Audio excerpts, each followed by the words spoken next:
Ça fait des mois que je code avec, Claude Code et je suis consultant, climat, carbone depuis, maintenant, bientôt une dizaine d'années. Freelance entrepreneur depuis, 5 ans désormais et l'utilisation accrue de l'IA me fait poser forcément une question de la soutenabilité d'un tel usage et pour avoir le cœur net et avoir la réponse, j'ai décidé de, créer un petit module que j'ai appelé, Claude Carbone. J'en ai parlé la semaine dernière, mardi dernier sur LinkedIn et le post a explosé. On verra après, hein, plus de 70 000 impressions, 600 commentaires, enfin 600, likes. J'ai jamais fait ça de ma vie sur un post. C'est la première fois qu'il part viral. Mais l'objectif là, ça va être de vous montrer en fait ce que fait vraiment Claude Carbone dans un premier temps et à quoi ça sert. Et dans un second temps, on ira aussi regarder d'un point de vue prospection commerciale, comment je peux récupérer, l'ensemble des, personnes qui ont liké mon post, commenté, interagi avec mon post, pour ensuite avoir une approche commerciale pour aller ensuite vendre, le SaaS Carbonara, l'outil de bilan carbone IT qui est vraiment lui l'outil payant. Claude Carbone est un outil, open source, gratuit et sans plus attendre, je vais vous montrer à quoi ça ressemble. Là, typiquement, je suis sur un terminal, chez moi, Claude, donc que je vais ouvrir en faisant juste Claude. Et ici, vous voyez en bas où j'ai une status bar où je vois le modèle que je suis en train d'utiliser, je vois le coût 0 de la session, 0 g de CO2 et je sais que je suis dans mon dossier, studio. On en reparlera plus tard, peut-être sur une autre vidéo de comment j'ai organisé mes fichiers. Mais globalement, j'ai, l'ensemble de mes pensées qui sont dans un Obsidian, heu et qui ont un raw avec tous les fichiers bruts et un brain avec, tous les fichiers et un wiki avec tous les fichiers traités, un studio pour tout ce qui est création de contenu et un fichier, un dossier code avec, tous les, dossiers de code. Et globalement maintenant, si, je veux commencer à écrire quelque chose, hello world ici, hop, j'ai Claude qui, se lance, qui commence à tourner et vous voyez que rien que pour ça, j'ai, cramé donc 0 gramme de CO2, je suis encore à 0 mais 17 centimes, et j'ai commencé déjà à charger le contexte parce qu'il a dû charger tout le contexte derrière, ensuite. Je vais peut-être lui demander quelque chose d'un peu plus complexe pour, passer au premier gramme quand même. Qu'est-ce que je peux lui raconter? Donne-moi un script, de contenu pour la présentation de Claude Carbone. On va regarder ce qu'il raconte.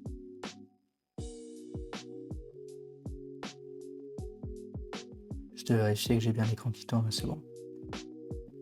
Et donc là, il va rechercher, il connaît Claude Carbone, il connaît mon contexte, il va chercher dans la personal brand, il commence à lancer des skills, des agents un peu dans tous les sens pour, m'aider, à présenter le projet là face à vous.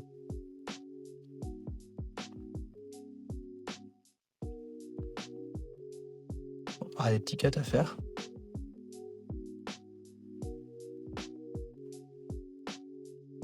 Pour meubler, c'est marrant parce que j'ai une session à côté qui s'appelle Auto Dérush. Je le montrerai peut-être dans une autre vidéo, mais ça permet justement de décutter, l'ensemble des rushs que je pourrais avoir et donc du coup, si cette vidéo est trop longue, on pourrait s'imaginer avoir un décut pour supprimer ce passage où je meuble. Et vous voyez donc là déjà, on va pouvoir continuer, mais du coup, je suis à 20 centimes maintenant et on est bien passé à 2 grammes de CO2 donc ça croît.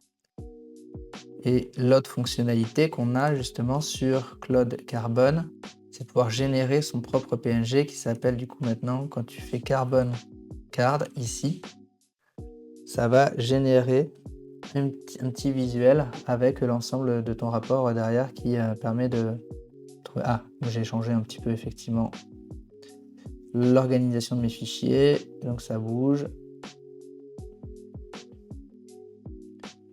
Peut-être devoir la refaire. Je pense que Claude va savoir retrouver où est le rapport generate_report.sh parce que du coup, c'est plus Gaëtan Code Claude Carbone. Maintenant, ça passe par Claude OS au milieu. Mais il va le retrouver. Ah bah voilà, il l'a trouvé.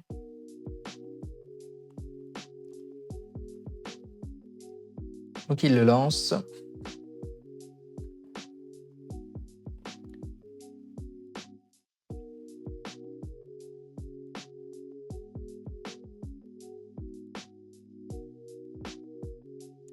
Superbe. Et du coup, ça m'a sorti 4 PNG que je peux aller chercher ici. Vous voyez, et j'ai mon rapport qui est créé directement ici. Et donc pour faire ça, c'est assez simple. Tac. Il suffit d'aller sur mon GitHub ici et en une seule commande, celle-ci, le curl, en prenant effectivement juste le nom où se trouve la partie, le dossier install du fichier, vous pourrez du coup avoir la barre comme moi, un status bar avec le nom du modèle qui tourne, le contexte, le chargement du contexte, hein, c'est un pourcentage, hein. De toute façon, si votre contexte est plein, le code ne va plus tourner et quand il va s'approcher sinon de la limite, il va commencer un petit peu à halluciner. Donc du coup, moi j'ai aussi un truc qui s'appelle autocompact qui quand il voit qu'il y a 60-70%, il compacte lui-même. Enfin, je crois qu'à 50-60, il me propose de compacter et à 70 et plus, il compacte de lui-même. Et ensuite, effectivement, le coût si vous étiez passé par l'API et le coût en CO2. Et ensuite, vous avez aussi les commandes Carbon Report et Carbon Card derrière pour générer vos images comme celle-ci. Vous avez tout le mode de fonctionnement qui est indiqué dans ce projet qui est open source et également toute la méthodologie qui est derrière, avec un fichier méthodologie et qui va vous expliquer ce qu'il y a derrière, puisqu'effectivement, quand on utilise une IA, on utilise des tokens. Je ne vais pas rentrer dans la méthodo hyper détaillée ici, mais en prenant effectivement l'efficacité d'un data center type Amazon, en prenant un facteur d'émission moyen, on peut se retrouver effectivement à pouvoir estimer les émissions de CO2 par million de tokens et c'est ça qu'on applique pour l'avoir en dessous de notre status bar. Et donc ce projet a plutôt bien marché, ça c'était pour la présentation de Claude Carbone et j'en ai parlé à travers ce post LinkedIn que je vous mets à l'écran. Et comme je le disais, on a quasiment sur like désormais 70 000 impressions. Et ça pour moi il y a une source de lead qui est incroyable et je pense que ça pourrait être intéressant d'aller les chercher.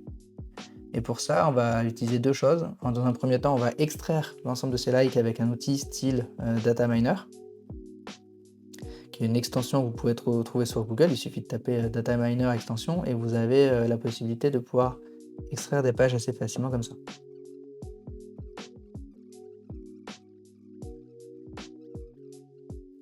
Tac. Je relance la vidéo depuis le web scrapper, depuis Dataminer qui m'a fait des petits soucis. Du coup, j'ai dû mettre à jour l'extension et j'ai l'impression qu'en mettant à jour, ça a l'air de fonctionner désormais parce que le Advanced Spider, voilà. Je peux aller là, appuyer ici. C'est exactement ce que j'avais plus le pointeur et je visais dans le vide. Maintenant, vous voyez, j'ai juste à prendre la personne que je veux, appuyer sur Shift, dire que je veux cette chose-là. Et du coup, il me retrouve l'ensemble des lignes possibles. Vous voyez, les 10 premières, après je continue.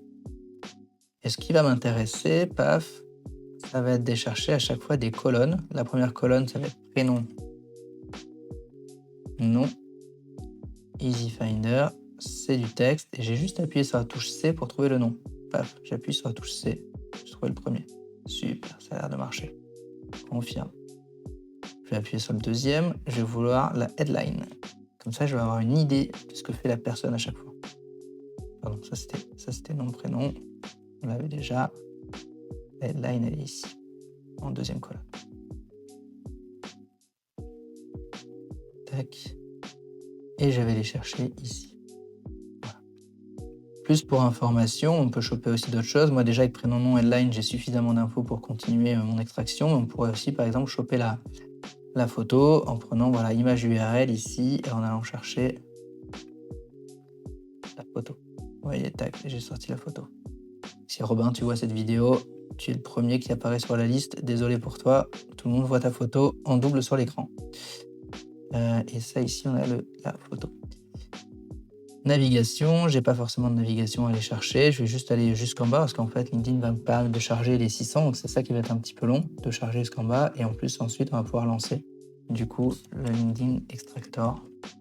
Les 3 parce que du coup, j'avais déjà fait un test auparavant et je save. Je vais jusqu'en bas pour avoir les 600 qui s'affichent. Ça va prendre un peu de temps. Mais toujours beaucoup moins de temps que si vous deviez le faire à la main.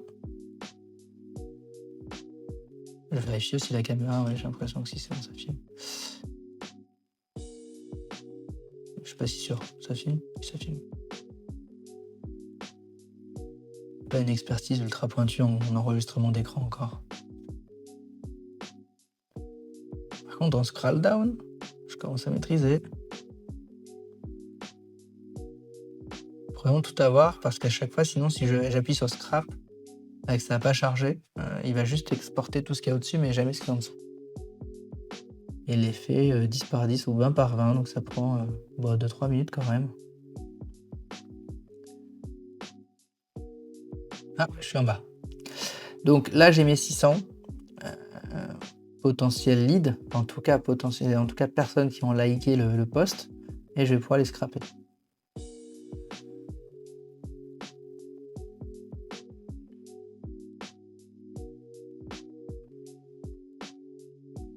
Extractor. Pourquoi il veut pas le lancer? Bonne question. Petite. Vas-y mon pote. C'est bon, ça y est. Scrap. Et là, voilà, il s'est lancé. Et vous voyez, cette recette a scrappé 599 lignes sur 3 colonnes. Et on peut voir les 100 premiers résultats. Enfin, c'est une preview résultat. Donc là, je scrape et je peux. Donc là, je les ai toutes. Donc 599 lignes. Hop. Et j'ai tout le monde. Je peux télécharger ce fichier. On va le télécharger en CSV par exemple. Et on va le mettre. Où est-ce que je vais me mettre de beau? On va le mettre chez moi dans mon CloudOS. Dans le studio. Bonne question. Où est-ce qu'on met ça? Allez, on va mettre ça en fichier temporaire. Un nouveau dossier. Lead Cloud Carbone. C'est même pas des leads, hein. On est au like pour l'instant, on n'est pas sur des leads. Et on y va. J'enregistre ça là. Et maintenant, donc ça, je vais avoir deux stratégies. La stratégie d'un gros bourrin, ça va être d'envoyer à tout le monde, à ces 600 personnes. Merci pour ton intérêt pour Cloud Carbone et plus message qui serait pas forcément personnalisé. Moi, mon idée, c'est de me dire, est-ce que je peux utiliser Cloud pour identifier parmi ces 600 lignes s'il n'y en a pas 30, 50 qui seraient ultra pertinents et pour lesquels j'irai moi-même ensuite vraiment commencer à créer mon message de prospection en fonction du contexte, en fonction de la boîte, du poste, de la personne. Parce que forcément, il y a des gens qui vont être plus intéressants que d'autres si je veux leur vendre Carbonara. Pour rappel, Carbonara, et bon, quand j'avais testé juste avant pour vérifier que le scrapper fonctionnait, Carbonara, c'est un outil qui permet de faire le bilan Carbon IT d'une entreprise plutôt orientée grand compte. Et donc dans cela, je vais devoir du coup aller chercher qui parmi les 600 likes pourrait être intéressé par Carbonara. Donc pour ça, je vais revenir dans Cloud. Hop.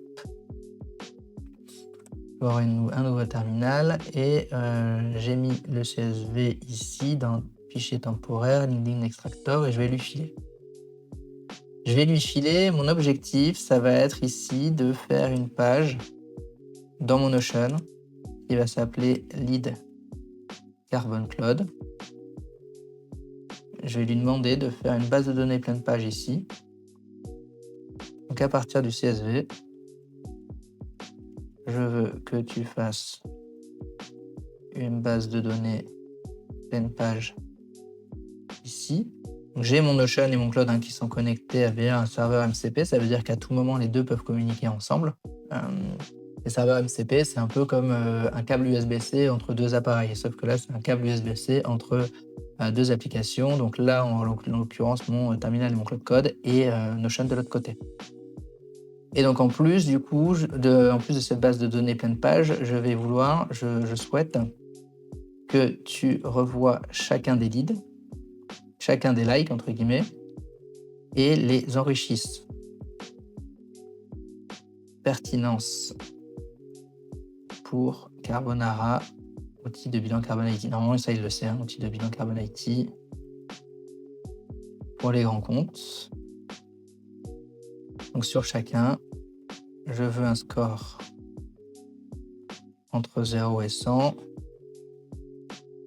Je cherche des infos sur les likes, email, etc. On va commencer par alimenter la base avec les 500 lignes. de revoir tes travaux uniquement sur 10 leads, sur 10 likes. Et si ça marche sur les 10, alors on ira sur les 500 ensuite. Et puis je suis pas si certain qu'ils comprennent exactement ce que je veux, donc là je vais passer en mode plan. Tac, plan mode first, et on avance.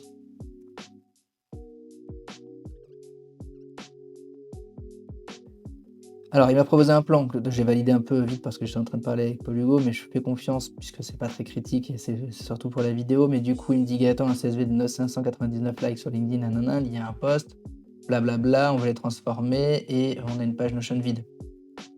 Et donc là, il me propose une structure: nom, headline, entreprise, rôle, score, catégorie, analyse, email, photo, statut. Et du coup, il va importer les 599 lignes par paquet de 100. Et ensuite, il va enrichir 10 leads. Il va regarder si jamais ce sont des DSI, des Green IT Managers, des responsables IT, des DSI, peu importe.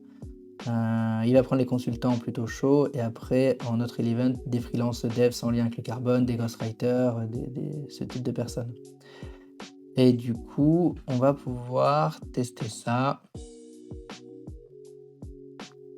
Plan approuvé, database créé.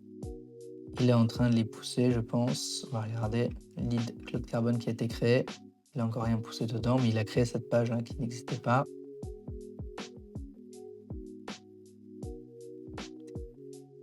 Et on attend. Bon, généralement, quand je dis on attend, on fait autre chose. Mais du coup, là, pour la vidéo, j'attends. L'idée, c'est d'aller faire autre chose. Et quand il a fini, Claude sonne avec une petite notif. Là, chez moi, il me dit: j'ai fini, viens voir. Hop. Alors, je redémarre l'enregistrement puisque j'ai eu un petit bug de micro. Donc, ce sera la voix off sur la fin. Et donc, du coup, effectivement, j'étais sur Cloud Cowork à ce moment, sur Cloud Code à ce moment-là. Et on était au moment où il me disait que globalement, le fichier était assez lourd pour insérer ces 400 items à chaque fois. Et du coup, il a coupé en petites unités de 25 items pour les insérer petit à petit dans le Notion. On aurait certainement pu faire mieux, puisque si on avait travaillé directement sur le CSV, ça aurait été plus facilement manipulable et il n'y aurait pas eu tous ces appels à faire entre le MCP Notion et Cloud Code lui-même.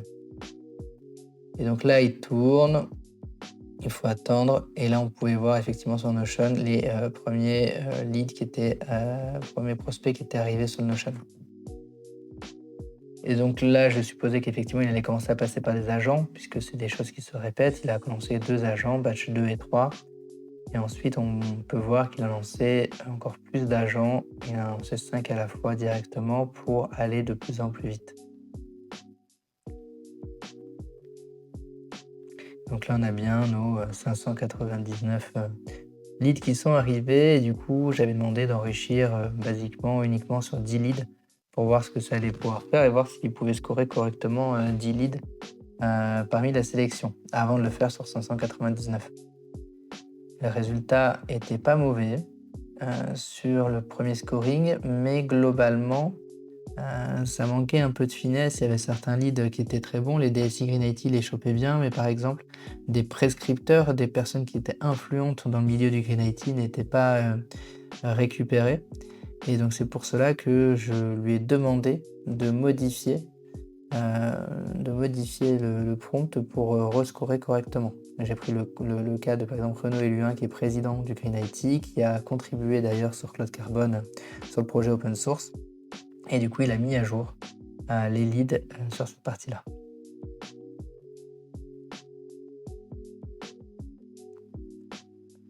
Classe à tourner. Il a modifié les scores de certains responsables, de certains leads, pardon. Et ensuite, je lui ai dit, pour tous ceux qui ont un scoring supérieur à 60, écris un message, bonjour, prénom, nanana, plus message personnalisé.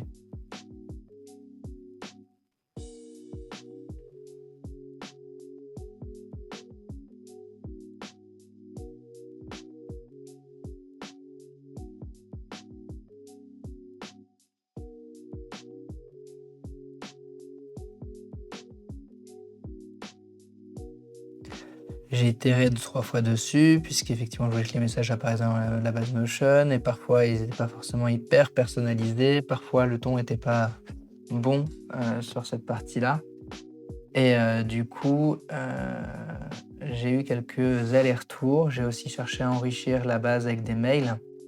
Que ce soit des mails, génériques, enfin officiels trouvés en ligne, soit c'est des mails, on connaît du coup la fin d'adresse mail envoyée à partir de l'entreprise de la personne et on sait que c'est prénom.nom ou alors, 1re lettre du prénom, point nom et cetera pour en déduire les adresses mail. Mais bon, globalement, mon premier contact se fera sur LinkedIn et c'est pour montrer un peu ce qu'on peut faire, sur cette partie prospection sans forcément passer par les outils d'enrichissement. On pourrait faire encore beaucoup mieux.